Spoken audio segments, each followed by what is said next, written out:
Welcome back to the Same Room Only podcast, episode 81. Make sure you follow us on our social media page at SROnlyPod, Instagram, Twitter. We've been posting a lot more over there. Make sure to check it out. Also, if you missed last week's episode, we talked to Daniel Gafford, NBA player, currently playing for the Washington Wizards. It was a great episode. I even listened to it back and I experienced it in person. So check that out. You can watch the YouTube video if you want to watch in as well. We always put up a YouTube video. Same Room Only podcast. Just search it up. You'll find us. Personal pages. Follow me at the Healy6 on Twitter and Instagram. And I am iGoose with 4 O's as always. Do not ask why. Just go ahead and hit that follow button. Make sure you guys stay interactive, especially during the finals. We've been putting some polls out. We've been talking that talk. We've been having people talk that talk back. We love it. But definitely stay interactive. And go check out that Daniel Gafford podcast episode. That was he had so much good substance to everything he had to say. So go check it out. You will not be disappointed. Oh, yeah. NBA finals have started, though. So we're already going to talk about game one. We didn't even get our predictions for the finals. I was thinking about that yesterday. I'm like, we could still do a predictions even after game one. Mine still haven't really changed. So it doesn't really make too much of a difference, I'd say. Game one, though, it was close here and there. Phoenix got a pretty big lead late, and then they just held it towards the end. When guys subbed out, Milwaukee kind of brought it back a little bit, but time was already running out. It was a very entertaining game.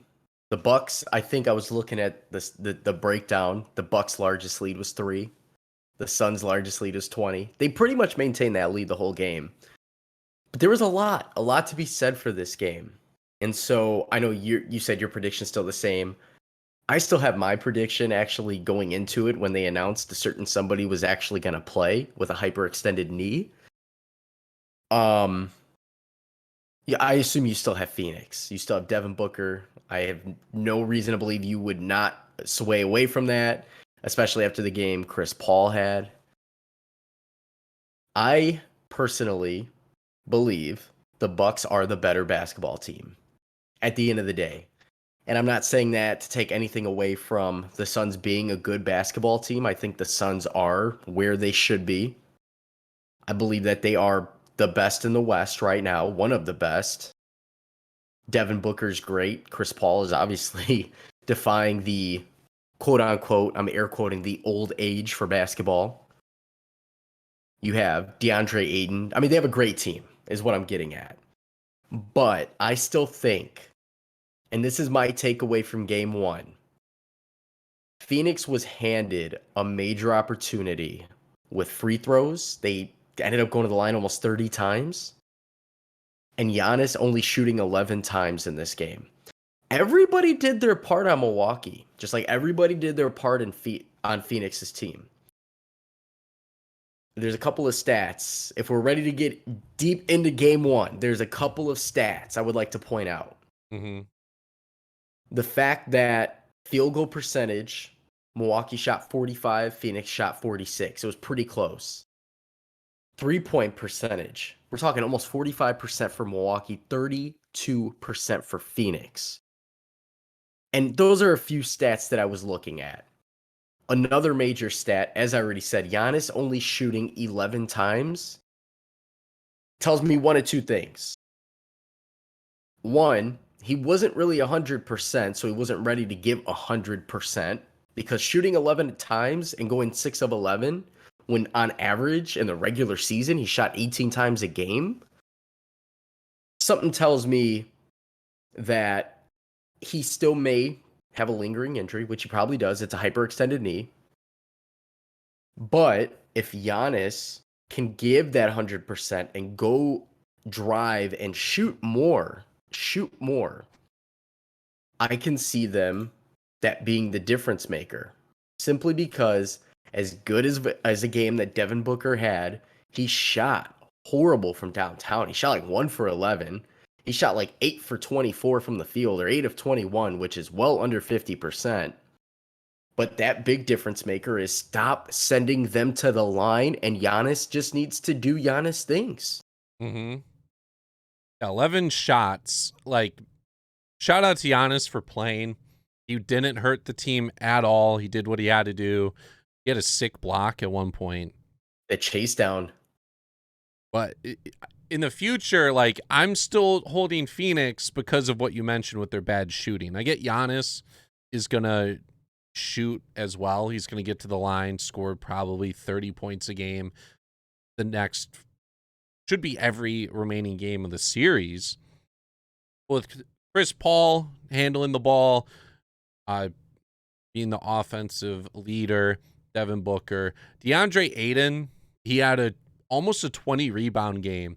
He had 22 points, 19 rebounds, which hasn't really been done since like Kareem in their debut.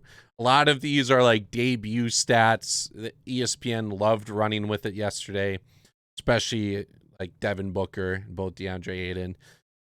I don't know, like, I guess with Saric being out now, and when Ayton has to sit, it's going to be tough guarding Giannis.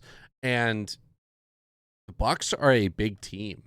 They have Bobby Portis. They will have Brook Lopez on the floor at some point. When he comes off the floor, you got Chicago's own Frank Kaminsky playing minutes in the finals. Never would have imagined that. Were you working at Best Buy when he came into the store? Yeah, man. How many years ago? So I was, no, I lied. He did. He came in with his family. Yep. He definitely came in with his mom and maybe sister, and some people randomly knew him because they played basketball. I mean, he's like local. Like, he's lived literally on like the same street. And yeah, he's a very big dude. Like, that's 7-footer right there. He had a duck coming in the store. He was just on his phone the whole time too. But yeah, funny moments seeing him like walk in, and all of a sudden, that was like back when he just got drafted to Charlotte, and now he's with Phoenix in the NBA Finals playing minutes. That's nuts. And he's could be an NBA champion. Well, and like, he's not the type caliber of a player where you're like, all right, he's the second string guy. You would think like late game blowout, he'd be thrown in, but he's putting in the work. I think to get those minutes. I think Cam Johnson's gonna definitely get a lot of that. I think I actually really like Cam Johnson. Like, cue the Kobe White draft after interview when Cam Johnson got drafted. Cam Johnson is gonna be nice. He's nice right now. There was a couple defensive stops he had in the game.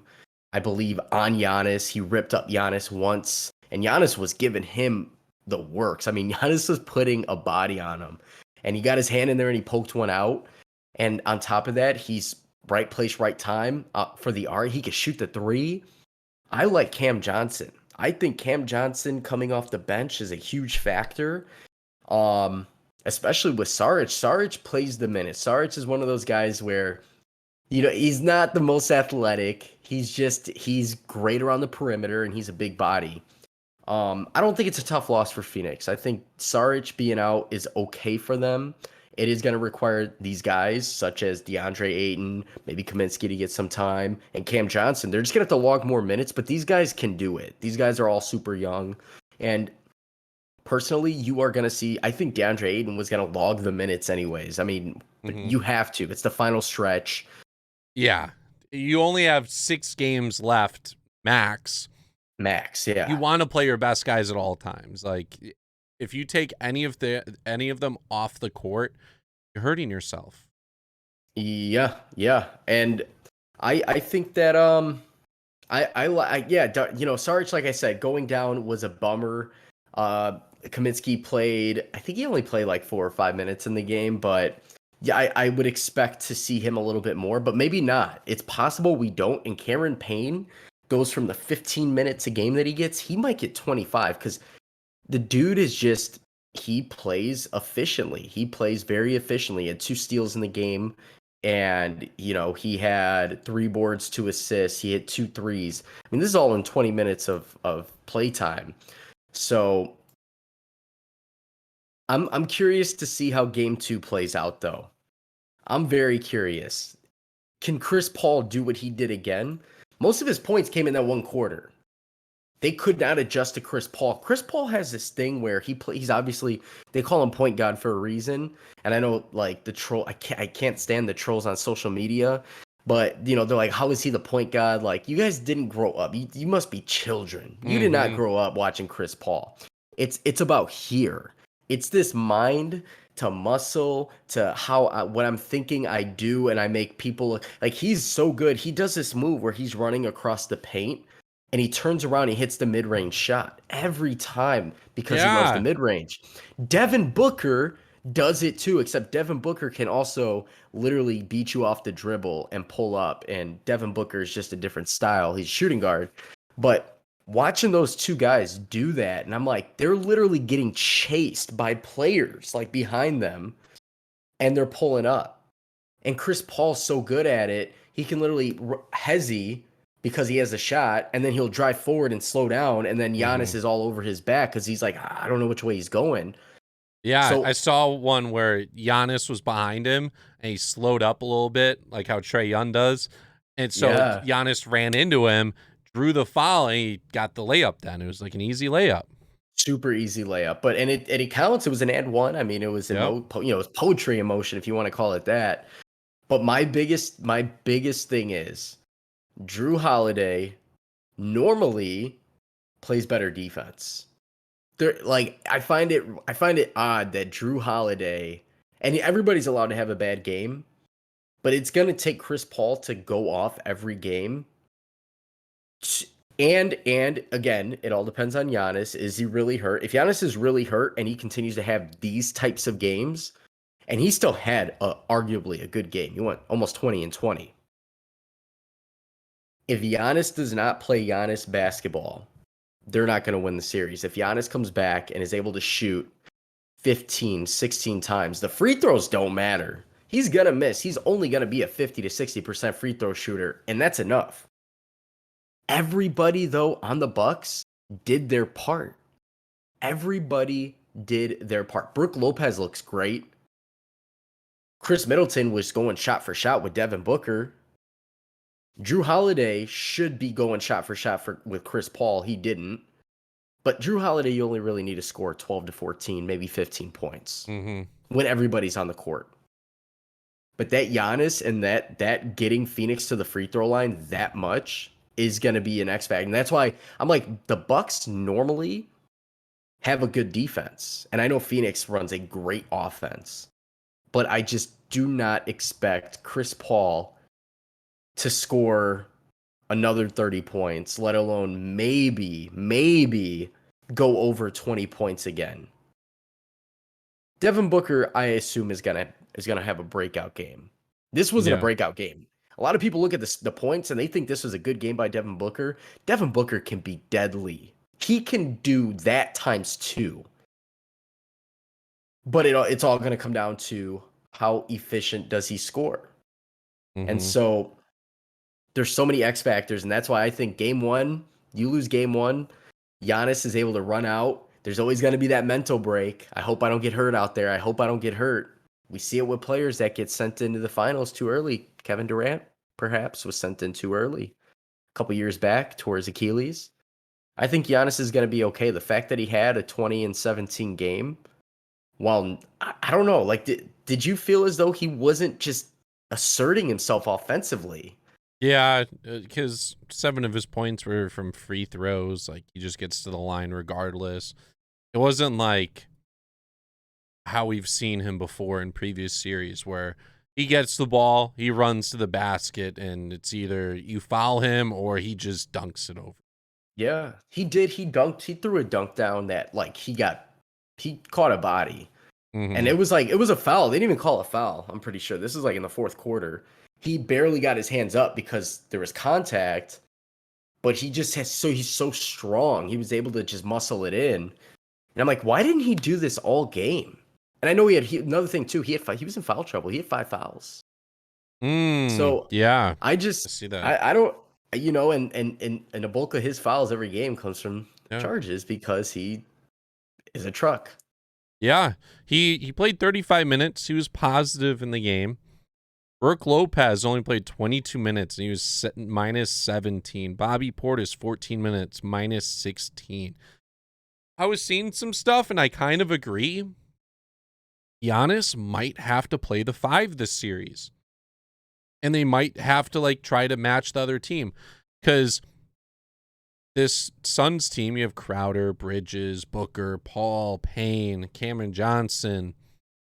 They're all shifty types of guys, but DeAndre Ayton being in the middle, it's going to be tough keeping up with all of them. And another thing I want to point out, I get PJ Tucker is a good defender. He was great in the Nets series on Durant for the most part. We know Durant went off, but there's only so much you could do to prevent Durant from scoring. He was a pest. He was covering him the whole time. I think this Phoenix team's different, in which they could play team basketball and guys are going to put up random shots. It's not feed the ball to someone. 33 minutes for PJ Tucker seems like a lot for how crap he is on offense in this type of series. And if he's guarding someone and they could just go away from him easily enough, I don't know if he should be playing that many minutes. You get what I'm saying with that?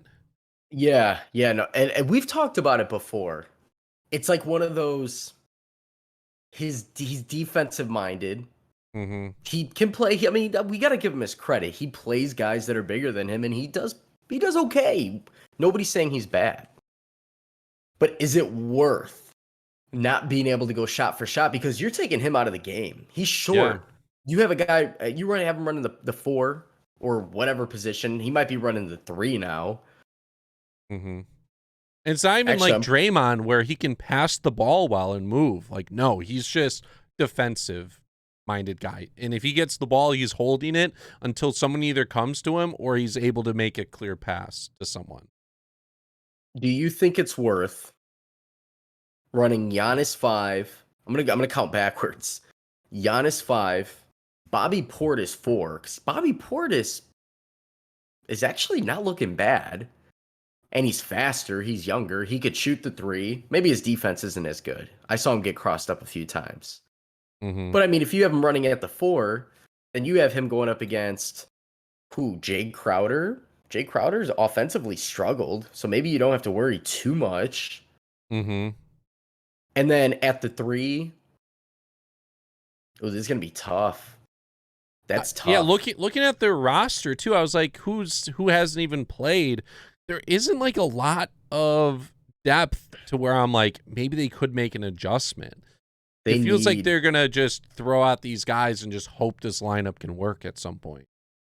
Is DiVincenzo? He's done for the season, right? Yeah, they already said that.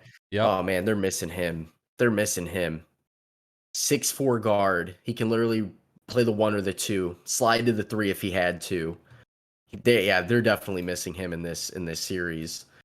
I could see Giannis running. I mean, Giannis is running the 4 as it is. Okay, you put him at the 5. He's gonna match up with DeAndre Ayton, who's obviously running the court. He's still fast. Mm-hmm. I don't know. I think it's tough. I think it's very tough. Forbes or Connaughton in at the 2 then, and Middleton at the 3, and then Middleton. Yeah, Middleton's gonna have to go to the 3, and I think that's a good matchup anyways, because you have Bridges, who's probably gonna guard him regardless of where Middleton is technically playing, and Drew Holiday's running the point, and then Forbes goes out there and he shoots the 3 ball pretty well. Pat Connaughton goes out there and shoots, but I mean, he's more of, to me, he's a forward. I guess he could play both. 6'5". Yeah. Interesting stat line in this game, too. Looking at Phoenix. Plus minus doesn't tell the whole story, but Cameron Payne with the -9. Torrey Craig had -10. expect much. He probably comes in when there's like they need guys off the bench and it's just a big lead. But Cameron Payne being in and having a -9 is interesting. Yes. I Cameron Payne is a interesting player because he can go out there and he can shoot. But what are we gonna truly get from Cameron? I mean, Cameron Payne he stepped up when obviously Chris Paul was hurt. Even after Chris Paul came back, when had that lingering shoulder injury, he looked good. But I don't think he is an impact player. I mean, that whole bench really didn't do much. Torrey Craig, Cam Johnson, who was in 20 minutes, had a -1. I don't. It's crazy that Jay Crowder was a +19, but if you look at every other stat, you're like, he had a horrible game. Yeah. But it's just, there's those guys who just, when they're on the court, they make a huge difference. He I still don't see grabbed 9 Cameron Payne boards. yeah. I don't see Cameron Payne being a threat, though. I think Cameron Payne is literally, he's got it. These guys, especially Chris Paul. Actually, I don't want to say especially Chris Paul because I'm sure he could go all 48 minutes if he had to in a game 7. But Cameron Payne's just there to fill in 10, 15 minutes, get in the 1, get it the 2, put up some shots. Yeah, Cam Payne, he could be an X factor though. He could be one of those guys that comes off the bench randomly and hits 4 or 5 threes. I'm not too worried about him. If I was the Bucks, I wouldn't worry too much. I feel like, and obviously him being a -9, Milwaukee's bench was not bad. Pat Connaughton was +2. One of the only other guys that was positive. He had 8 points, 5 points for Portis. Forbes had 6 points. He had 2 threes in 11 minutes. So I felt like this game was more matched up when you're dissecting the stats and you look at this huge chunk of free throws that Phoenix got. This game was blow for blow if you really think about it. Like, granted, yeah, Phoenix had the 5-point spread going into the game. They were up 15-20 almost the whole game. But I mean, it could be a whole different ball game if the Bucks just do what they do best on the defensive end of things. They're always a top defensive team, at least the last couple of years. I mean, is Phoenix is their big 3 going to go off every game? I mean, it's possible if they go off every game. No, I don't think there's a team in the NBA that could really beat them. Yeah, and the Bucks aren't necessarily supposed to win these games. Home court advantage. They could steal one, that would be massive. But they technically aren't supposed to win these. And we've seen the Bucks kind of start out slow in series. Against the Heat, they went into overtime, game 1. Then the next 3 games were easy. Against Brooklyn, they lost the first 2. Then they won 4 out of 5. And then against the Hawks, it was kind of tough because there's a lot of injuries. The Hawks played them well for the most part. At one point, it was like, oh, are they going to do this, especially with the injuries? That one, I don't know if that one you can necessarily talk about them having a slow start. But I think the Hawks did. I need to check the series again, but I'm pretty sure it was close early on. It wasn't like Trae Young, I think, took. Yeah, they took game 1. Atlanta took game 1. Yeah. Trae Young won off the whole series. And to me, that's where I'm like, okay, they have their shooter. Trae Young, to me, is a scorer. Like, don't look at who they are. Look at what they're capable of scoring. Devin Booker is the scorer. He is the scorer.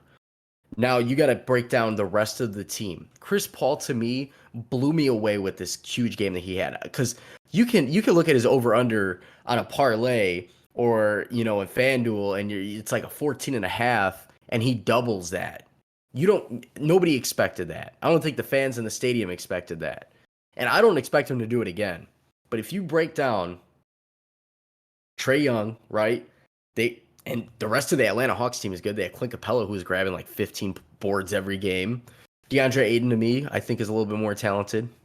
I think that Milwaukee matches up extremely well, and the X factor is going to be Giannis actually asserting himself offensively and defensively and somehow prevent Phoenix from going to the line 20 times in the game. I think that's a huge factor. The turnovers too. I think the Bucks like tripled. I think it was like 4-12 or something crazy. Yeah, the turnovers, the Suns pretty good at keeping the ball though. Like Oh, 9-13. Chris Paul is gonna make sure like they do not turn the ball over. Other guys on the team could do could be a problem, but yeah, turnovers. The Bucks are very good at getting them, especially in the Nets series. That was kind of a downfall for the Nets in those late games. Yeah, yeah, turnovers, I mean, it makes a difference. Like you said, as long as Chris Paul's handling the ball, what do you play? Almost 37, 38 minutes? They really aren't going to. I mean, they turned the ball over, it was 9 times. So I was not as good as I was thinking, but still 9 turnovers in a game is pretty damn good considering they ended up having how many total assists? 18. They doubled that versus the Bucks had 21 assists but 13 turnovers. So, I those free throws, turnovers, Giannis, that's it. The rest of the guys, Chris Middleton was hitting three after three with hands in his face. Chris Middleton will continue to score just as well as Devin Booker will. He may not have the hype Devin Booker has, but he is as good of a shooter as Devin Booker. And it's going to come down to Giannis. Where do they put him? Do they play him at the 5? I don't see that being a problem. He's gonna match up with DeAndre Ayton better than anybody on the team. And if you bring in Portis, he can match up with their 4. I don't even know, is Mm-hmm. it Bridges or Crowder? I don't even know who's running the 4 over there. I think it's Crowder. Yeah, and then Portis could prevent them from getting in the lane while Giannis guards Aiden and preventing him from maybe getting 20 plus and some boards. Exactly. And Ayton has a turnaround, little fade or a hook shot, and he's got a little mid-range shot on him. But if you have Giannis, who's more athletic than anybody on the court, for one, and for two, he's just as tall. He's just as tall. He's got the reach, the arm length. I just don't see. The thing is, like Giannis, there was a few times I saw him guarding Devin Booker, and so I was like, okay, this is a little weird, but I get why, because of Devin Booker loves to dribble and shoot that mid range off of a little hesitation, off a cross, whatever it is. So keep the tall guy in front of him. And he stopped a couple, but I think at the end of the day, you gotta contain that paint. DeAndre Ayton was tearing them up. Tearing them up. Let Devin Booker shoot 8 for 21 every single game. Let him shoot 8 for 21. Let him shoot 8 for 18. He had a shooting slump with the Clippers a couple of games. He's not the best shooter in the game. He's not Kobe. I know a lot of people are like, oh, he's the next Kobe. He's not Kobe yet. Let's put it that way. Yeah. He's not Kobe yet. This game that he had was a mediocre game. He went to the free throw line a bunch of times. He hit 8 field goals out of 21. That's not high percentage. The Clippers aren't in the finals because Kawhi was hurt. I love Phoenix. I think they're a great basketball team. But I'm not going to talk about the easier path that they've had. But the Clippers with Kawhi, and personally, I think would have at least won another game, if not gone, taken that team to the finals. Devin Booker has to do better than what he's been doing in game 1 and in his last series where he had some shooting slumps and it was proven, hence why they lost a couple of games. And then I could say, okay, they'll win it in 5 games. They'll win it in 6. Because I don't see Chris Paul going off every single game for 30 points. If he does, then I will buy a Chris Paul jersey and say I'm never talking bad on you again. Because Chris Paul is one of my favorite players. Literally, I Yeah. love Chris Paul. He's one of my favorite players.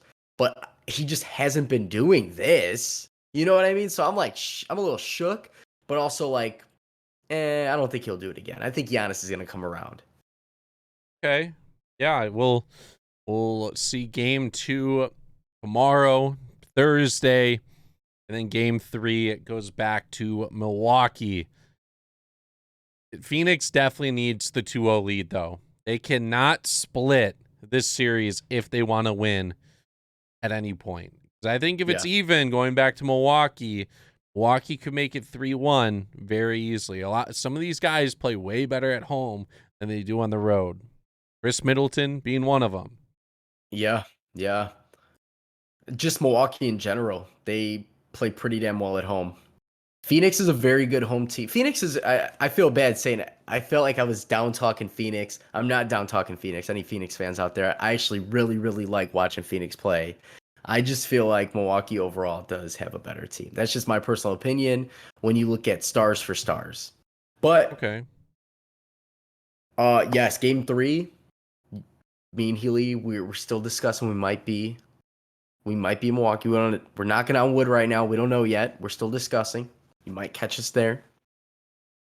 But we got to get through game 2 first, which I believe is tomorrow night. Yep. Thursday. So we got a Thursday. It's going to be another, I believe, 8 p.m. Central time. Yep. 9 Eastern. Tune in. Some of your parlays. I'm curious to know what you guys are doing for your parlays if you're doing same game parlay. I've been doing that a lot with FanDuel. It's kind of fun. Not winning. Yeah, and then you see guys put like $10 down. It's like Giannis under 25 points. Middleton somehow getting 8.5 assists. And then they put like Jeff Teague getting like 10 points and they win like $5,000 from a $10 bet. Yeah, or more sometimes. You're like, what are you even doing? Like, first of all, give me your money if you're going to gamble that way. But, I mean, look, they look like a genius. So, we usually get more in depth with FanDuel during the NFL season, not too much the basketball season. But yeah, so definitely we have a lot to talk about. Next week we might have a special, we might have a midweek special, depending on how the finals goes. But I don't think that the series will be done by next week, so maybe not. No, I think we'll still be discussing. But also next week, going to be a pretty fun episode because the All-Star Weekend is coming around in the major leagues or in Major League Baseball. So we're coming up to the break. Final few games for a lot of these teams. The All-Star rosters have been decided. Technically, we're over halfway through the season, but this is the halfway mark in a lot of people's minds. Really talk about just the standings in general and where we thought certain teams were going to be and how, oh man, I just saw one of the standings right now. Oof. And how some of the teams are performing in the American League. Boston currently leading by over 2.5 games. I did not expect them to be this good this year. I expected them to be like okay, but I still felt like Tampa was going to be super great. The Yankees, on paper, Toronto, but they have had some injuries. Boston's leading the way. In the Central, the White Sox pretty easily right now, especially since Cleveland has lost 9 in a row. Yeah. It's definitely helped cushion their division lead. Houston leading the West. I think I did pick Houston, but they have a 4.5 game lead over Oakland. Somehow Seattle's still 45-41, doing better than the Angels. They have 4 teams above 500 in that division. The East, NL East, they have the Mets, the 4-game lead over the Phillies, 4.5 over Atlanta and Washington, and then Miami, 8.5. The Mets, 7 games above 500. At one point, I think like almost every team was below 500. You got Milwaukee with a 52-36 record. They went on an 11-game win streak. They're 6 games up on Cincinnati, 8.5 up on St. Louis, 9 up on the Cubs, and then 19 over Pittsburgh. And then in the NL West, wow, San Francisco up a half game over the Dodgers, and then they're up 3.5 over the Padres. Colorado's not really in it, and Arizona is terrible this year. Did not expect them to be that bad. The wild card teams are the Dodgers and Padres in the National League, and in the American League, you have Oakland and Tampa Bay. Those are the 2 teams holding the wild card in the American League. Any surprises for you? I mean, I think my biggest surprise is the fact that the Cubs dropped that many games.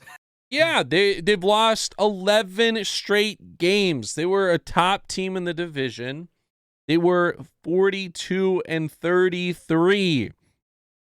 And now they're 42 and 44, fourth in the division. They threw a no-hitter as well, and then they lost 11 in a row. It's the bullpen was their strength. Talked about it in previous episodes. But the starting pitchers are starting to affect the bullpen because they can't go innings, which is resulting in the bullpen being taxed and then just them being used so much now that they aren't lights out. Yeah. Besides Kimbrel. If you get to Kimbrel, that's great. But he's had like 1/3 of an inning pitched over I don't know how many games. He hasn't pitched in a while. Eric Sogard's had 5 pitching appearances this year. That's 5 from a position player. Yeah. That's horrible. And then he has had 9 hits since the beginning of June. Probably he has more, but he had 9 hits in the month of June. You can't have that happen. And guys are just cold. It's what a turn of events for the Cubs. A month ago, I was like, they're buying. They even said they were buying. Now it's like they're fourth in the division. They're 9 games back over Milwaukee. Now who's getting traded? It's looking like it could be the end. These 2 jerseys behind me, they might be gone. Like it's crazy how fast things have changed. And the Cubs keep tossing out Arrieta every single time he starts. He is so garbage. Yet they keep tossing him out. I get he pitched with the Cubs in 2013 through 2017. He was sick. He won the Cy Young. He finished top 10 2 of those years. He was an all-star and Silver Slugger in one of those years too. One of the best second halves in MLB history at a 1.77 ERA on the season. But he is absolutely garbage now. He doesn't throw hard. Teams have had a 936 OPS off of him. That's not good. 936. That's like an elite hitter in the game today. So April 3rd through the 26th, he made 5 starts. He had a 2.57 ERA. Teams only had a 630 OPS against him. Wasn't bad. Like, he was pitching well. And then April 30th through now, he's had an 855 ERA. He has a 1,005 OPS off of him. He's allowed 44 runs in 46 innings. Past couple games, he's allowed like 14 runs or something like that. 13 runs in past 2. Just doesn't have it. You miss Yu Darvish yet? Do you miss John Lester yet? John Lester is not great either. So I didn't want John Lester back. Jake Arrieta, I didn't really like the signing. I was like, okay, cool, but I didn't like it, especially knowing what he did in Philadelphia. Yu Darvish, though, yes, I would love to have him back. Also, to have a backup catcher. The Cubs have gone through so many backup catchers this year due to injuries and just performance-wise. Victor Caratini's gone too. And after the All-Star game, next week even, or not next week, probably 2 weeks from now, we're probably going to be discussing Chicago Cubs trade talk. Or trades in general. It's end of July for trade deadline? July 31st, yep. Oh, as always, we will be on top of that. Social media will be a riot. There's going to be rumors. There's been rumors in Chicago for a while now since after they won the championship or the World Series.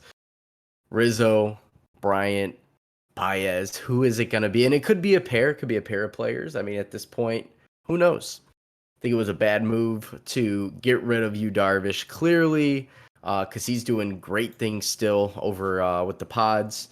I'm happy. My White Sox are still playing pretty well. Won 7 out of the last 10. Comfortable lead. And the best part about it, the Yankees may not make the playoffs, and I feel like they were a team built for the playoffs. And there's a chance they may not make it. And that makes me happy as a Sox fan. But now that the Red Sox are playing so well and Chris Sale apparently is starting to rehab and might come back, they might only get better. It all depends. But Chris Sale was a part of, I believe, one World Series with them. Yeah, 2018. Yeah, and after the Sox obviously were just like, yeah, he doesn't want to be here. We don't want him. Let's go. And he pitched pretty, I would say pretty solid. Uh Red Sox are pretty damn good. I did not expect for them to do what they're doing. I like Rafael Devers a lot. JD Martinez is still pretty damn solid over there. I think they got a steal out of him over the last couple of years. Um I out of the East, I don't know why, but I feel biased for Boston. Is that a thing? Like because of the Yankees dominated for so long, like you feel biased for Boston? That's how I feel for some reason. I liked the Manny Ramirez, David Ortiz team growing up, and also Oh man. they were one of those teams where it was like the Cubs, the curse that they had on Hmm. them, and Yeah. they've won like 5 World Series since 07, 04, 07, 13, 14, I think Was John 4. Lester part of three of those or two of those? John Lester, he is a part of 2 of them. 07 and 13? Yes. Okay. Okay. Yeah, 07 and 13, and then the Cubs, as we know. Yeah, Boston definitely had a fun squad because they had the Pedro, Martinez going. They would have the fights with the Yankees. Veritek versus, was that Pedro that he went up against? Veritek, Pedro pitched for the Red Sox. Oh yeah, Veritek was the catcher. That's right. He got Yeah, into a fight with like A-Rod. I think it yeah. was like A-Rod at the time. Yeah, that's right.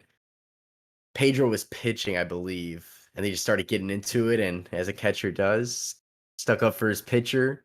They don't do that anymore these days. I saw a video surface of Kyle Farnsworth destroying somebody on the Reds. I can't even remember who it was. Just straight up giving him the Brock Lesnar tackle, the special, and just rocked him. You don't get that anymore. Not saying I'm trying to promote fighting at baseball games, but I feel like it's just the rivalries aren't as crazy as they used to be. But I think that's why I like the Red Sox so much because they played good baseball, but they always like lost. They always had that curse. So I guess that's why I'm biased for Boston. Mm-hmm. The Mets, even with their struggle squad, the one Yeah, team I'm like, I don't know why they aren't doing so well. They do have a pretty bad bullpen this year. The Atlanta Braves yeah, yeah. have been pretty disappointing. They have a plus 16 run differential too. That's because their offense actually isn't bad. That's not even their offense. Their pitching isn't the greatest. And Acuna's still doing okay. Like Mm-hmm. how he got thrown at to start the last a couple of games ago. He got thrown at to start Against the the game. Marlins. Yeah. Yeah, there's The some pitcher beef got there. ejected immediately. It wasn't, I don't know if it's intentional, but due to the history between the two teams, Yeah. the umpire just tossed him immediately instead of just giving out a warning. Yeah, I'm sure he threw inside intentionally. I don't know if he meant to hit him, but there had to be No, some beef to get talking him out, you beforehand. got to throw inside. Hmm. Yeah, I think maybe a warning would have been fine, but you know how it is in baseball nowadays. Mm-hmm. Mid-season standings, not too many surprises. There are a couple teams. Like, I don't even know if I picked the Cubs to win. I think I did, maybe to win the division. Could be wrong. Milwaukee is doing well. Their Pacoda standings at the beginning of the year predicted them to do very well. So they're pitching, holding them. You got Freddie Peralta, Corbin Burns, Brandon Woodruff. In the pen, you have Devin Williams, Josh Hader. Their offense, not great. But if you can hold it, their pitchers are going to hold them to not a lot of runs every game. They also have been playing some pretty terrible teams. But that's all I'm going to talk about there. The All-Star weekend or All-Star week is coming up. We have the Home Run Derby happening, and it's looking like a very, very stacked lineup. So today we had Juan Soto and Joey Gallo agree that they are going to be in the home run derby. Juan Soto, Joey Gallo, that's awesome. And then I'm trying to find the full list. I know a lot of them, but none of these people have like. Isn't Shohei in the home run derby?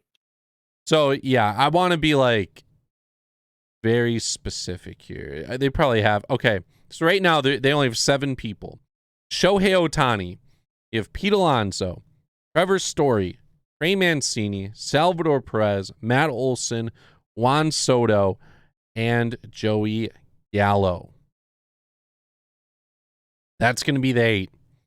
So it's going to be stacked. You have Pete Alonso, who's the reigning home run derby champion. You got Shohei Ohtani, who has 32 home runs before the All-Star break. And also, Shohei broke the most home runs in a single season by a Japanese-born player, previously held by Hideki Matsui, with 31 in a season. He's already at 32. Did he do that with the Cubs or with the Yankees? Hideki never played for the Cubs. Hideki Matsui? Oh, yeah, we're going to let that one slide. I was thinking of somebody else there. Yeah, so Shohei, he's been on fire as a hitter and a player. You got Trevor Story, the hometown representative. Trey Mancini, feel-good story. Came back from cancer. Doing well this year. Salvador Perez, a little unexpected, but he can hit tanks. Matt Olson, got power, yeah. Smooth swing. Juan Soto, one of the best hitters in the game today. And then Joey Gallo, the guy who hits 450-foot nukes every time he touches the baseball. That derby, I wish I could be in person for it, but man, this derby is absolutely stacked. And they're in Colorado. Yes, Colorado. So everything's gonna fly. Oof, with the new format too, because as we know, like the past few years, you get a certain amount of time, minutes wise, to hit the ball, and that's it. Compared to like way back in the day where you would have 10 outs and you just sit there and watch guys hit 6 home runs in 10 minutes. You're gonna see guys take war hacks for like 4 minutes straight. It's gonna be a show. Get your popcorn. And then so that's on Monday, the home run derby, and then obviously the All-Star game will be Tuesday, which I feel like they do it notoriously on a Monday, Tuesday. I feel like that's how it always falls, which personally I think it should be weekend like everything else. But yeah, All-Star game is Tuesday, and they do have the rosters. Do you feel, if there's one player that I feel like is kind of odd, and I understand it's fan voting, the American League. I guess we can go through the elected starters. Mm-hmm. The American League at catcher, Salvador Perez, having a pretty solid year. I would say he's pretty damn good. Vladimir Guerrero Jr., who is having his breakout year in his third year, not even third full year. Marcus Semien, another Toronto Blue Jays second baseman. Rafael Devers at third base. Xander Bogaerts, another Boston Red Sox. He's at shortstop. Aaron Judge, Teoscar Hernandez, and Mike Trout in the outfield. Mike Trout, who is hurt, has been hurt for a very long time, got voted in as a starter. And then Shohei Ohtani gets voted in as the DH/pitcher, which I think is the first time in the history. Am I wrong? Yeah, first time ever someone's got voted in as a pitcher and a hitter. Incredible. Dude's incredible. How do you feel about Trout? Do you feel like when somebody's hurt for that long and isn't going to play, that they should not be allowed to get voted in as a starter? He's only played 36 games. He had 8 home runs. He had a 6th start. Honestly, yeah, it's kind of like, I think Kobe got voted as an all-star a couple times towards the end of his career, starter too. Yeah. Being hurt, like I get it. They're gonna replace him immediately. It's just weird how on his resume you're gonna see they already added in the All-Star tag on his baseball reference page. So now he's technically a 9-time All-Star for only playing 36 games. Yeah, I don't know. I don't know if the league should step in, and maybe they should have just removed him off the ballot, or said, "Hey, you didn't meet our qualifications." Yeah.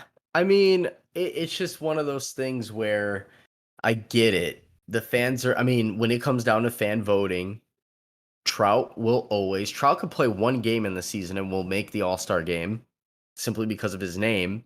And I mean, not saying he doesn't deserve it every year, but yeah, I just feel like maybe it's like have him as an honorary, some sort of like, okay, maybe you can give him the All-Star bid, but if you don't play the season, you can't, just like you can't win the MVP. Can't win the MVP if you've only played a quarter of the season, unless you somehow hit 100 home runs in 25 or 50 games. How long is he even coming back? Isn't he on he was on like a 60-day DL list back just last Well, week they put him on? so he's going to come back pretty much right after the All-Star break, and they moved him. So they didn't add any time to it, but they moved him Okay. to the 60-day DL, because if you're on the 10-day IL, you are on the 40-man roster. You're going to come back shortly enough. If you get moved to the 60-day DL, technically you're on the 40-man, but they remove you until you come back. Is like if you don't have any more options, you get sent down to AAA or whatever, they have to designate you for assignment, which then removes you off the 40-man as well. This is like an easy way to remove you off the 40-man to bring in another guy until you return. So That makes sense. instead of releasing someone or designating anyone for assignment, they just threw him on the 60-day DL because he was going to take a little bit longer to have someone else on the team. Okay. So we're going to be seeing Trout back soon then, it sounds like. Yeah. I don't know if they've done the replacements already. I assume so with the reserves. They have a bunch of reserves and DH reserves as well on the American League All-Star team. I hope Cedric Mullins gets the start, though. He's had a fantastic year for the Orioles. Who's the White Sox? They got Carlos Rodon, Lance Lynn, and Liam Hendricks. So a bunch of pitchers. They've been doing all well. Carlos Rodon, very deserving of it. Lance Lynn, deserving. Liam Hendricks has been pretty solid. Aroldis Chapman, he's been terrible recently, but he's been sick on the year, so he's in the All-Star game. He just missed out. The National League been sick. Seeing Nick Castellanos and Jesse Winker both make the All-Star team. Oh yeah. Starters. Well deserved. Nick Castellanos, one of my favorite players in the league. That's going to be so fun to watch. Adam Frazier getting the start at second base. The Cubs, they have Chris Bryant, deserving, but he's been terrible the last month or so. Hoping he turns around. And Craig Kimbrell. Great to see Craig Kimbrell back. Because when he signed with the Cubs, he took half a season off. Didn't help him. And then due to COVID last year, didn't really help him. Got a full off season. He's back. .59 ERA. He has been sick. And Lights out. this is his 8th All-Star appearance. So Oh he's been a really? stud. Wow. Yeah. He's been great. Before his stint with the Cubs, he had the lowest ERA in MLB history with minimum 500 innings or whatever. That was over with Boston for a while, right? Yeah, Boston, Atlanta didn't for he? Yeah, 4, Atlanta. Yeah. Atlanta for 5, San Diego with 1, and then Boston for 3. Yeah. And he's back. He is back. And he's part of the reason why the Cubs were able to even finish games and get any victories. On top of, I mean, their whole bullpen was good, but obviously now that's a whole different story. But it's pretty cool to see him, to see Chris Bryant get voted in, even though he's been struggling a little bit. Is Chris Bryant, I believe he's a reserve, correct? Yes, he is a reserve. Okay. So he's a reserve. Nolan Arenado, I guess, is a starter there. Yeah, which Kyle I'm so disappointed in because Bryant had the lead for third baseman, and then he just went quiet for the month, and Mhm. Arenado, the St. Louis Cardinal, got voted in over him. Yeah, Kyle Schwarber made it. Kyle Schwarber had Yeah, a very, very, very, very hot bat in June. Obviously, he's well over 20 home runs now. Glad to see that he made it. yeah. Unfortunately, he got hurt, so you won't be seeing him playing it at all. Hmm. But it's still great for what he's done. Leaving Chicago, they didn't want him back. Going to a new team, having just a fantastic month, and it earned him the All-Star nod.